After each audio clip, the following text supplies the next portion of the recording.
নম্বর gate দিয়ে বেরোলেই 3 minute হাঁটলেই আপনারা পেয়ে যাবেন বউ barrack.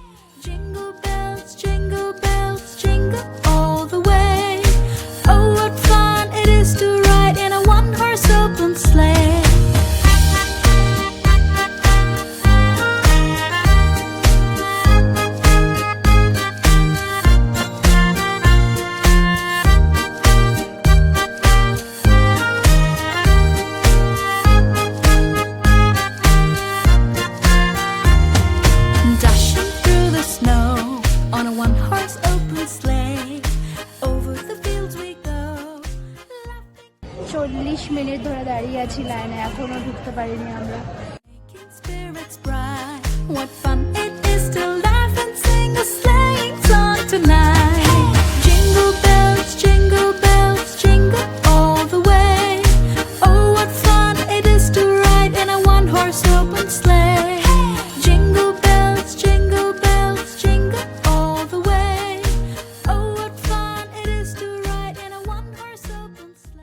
Hello everyone, welcome to our channel wonder with দেবঋতু।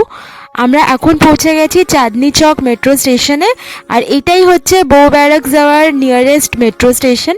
এখান থেকে হেঁটে ওই 2-3 মিনিট লাগে বউ ব্যারাক, যেখানে ক্রিসমাস সেলিব্রেশন হয়, ওই জায়গাটায় পৌঁছাতে।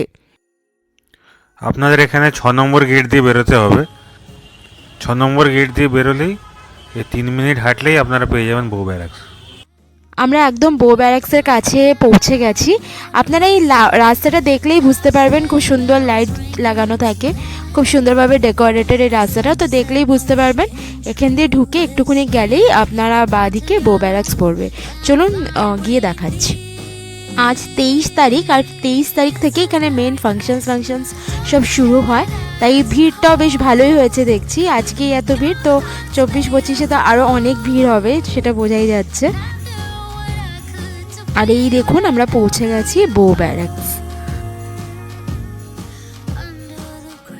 এই বউ ব্যারাক্সে আজও বাস করেন শহরের শেষ কয়েকটি অ্যাংলো ইন্ডিয়ান পরিবার। প্রথম বিশ্বযুদ্ধের সময় এটি ছিল ব্রিটিশ সেনাদের ব্যারাক। পরে ধীরে ধীরে এখানে বসতি গড়ে তোলেন অ্যাংলো ইন্ডিয়ান পরিবারগুলো, যারা প্রজন্মের পর প্রজন্ম ধরে নিজেদের সংস্কৃতি এখানে আগলে রেখেছেন। এই রাস্তাটা কি সুন্দর করে দেখুন।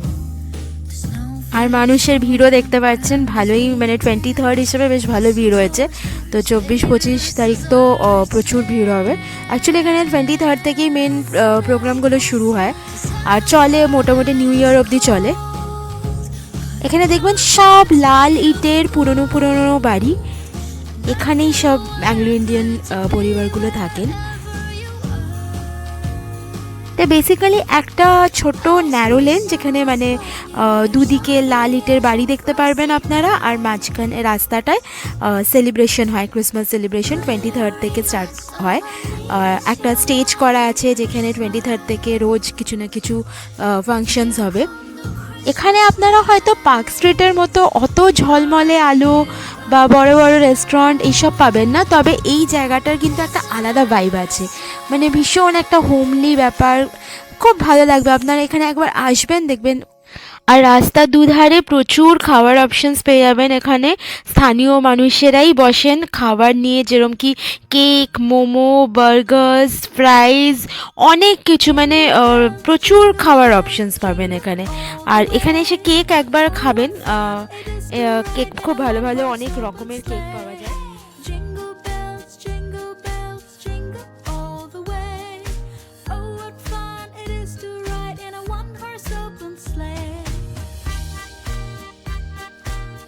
এই দেখুন, এখানে কত কাবাবস আছে, প্রচুর রকমের কাবাব আছে। তো এখানে এসে খাওয়া দাওয়ার কোনো সমস্যা নেই, খাবার প্রচুর অপশনস পেয়ে যাবেন।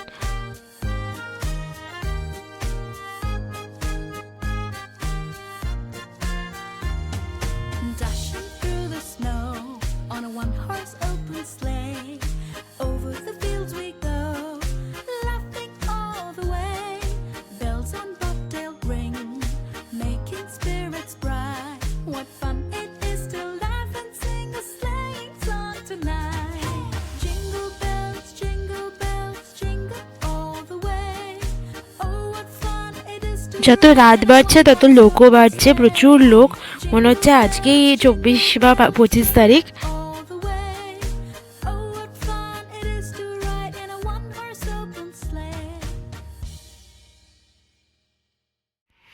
আর বাড়িগুলো দেখুন সব এক রকমের লাল ইটের বাড়ি, কি সুন্দর লাগছে দেখতে।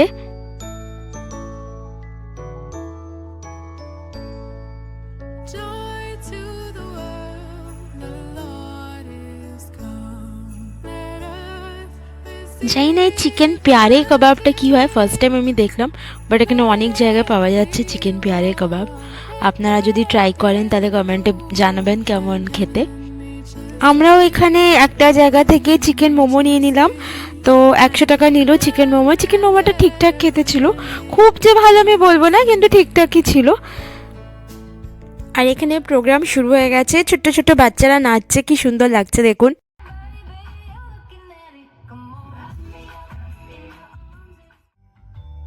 A beautiful sight. We're happy tonight. আমরা এখন চলে এসেছি ঠিক এই স্টেজের পেছনেই Jen Baruah cake and pastry শপে। আর জাস্ট লাইনটা দেখুন, বিশাল লাইন। আমরাও লাইনে দাঁড়িয়ে গেছি, এত মানে সবসময় তো আসা হয় না এখানে, তো আজকে এসছি যখন, দেখি লাইনে দাঁড়িয়ে কতক্ষণ লাগে, কেক নিয়েই যাবো আজকে বাড়িতে।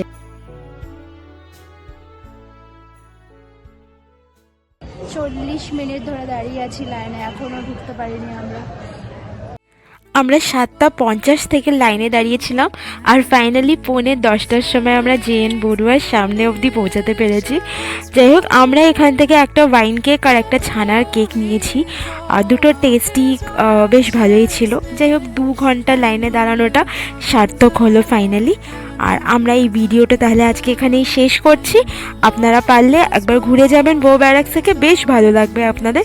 আর আসলে এই জেএন বড়ুয়ার কেক খাবেন, আর পেস্ট্রি, মাটন পেস্ট্রি খুব মাটন প্যাটিস খুব ফেমাস এখানে শুনেছি, যদিও আমরা পাইনি।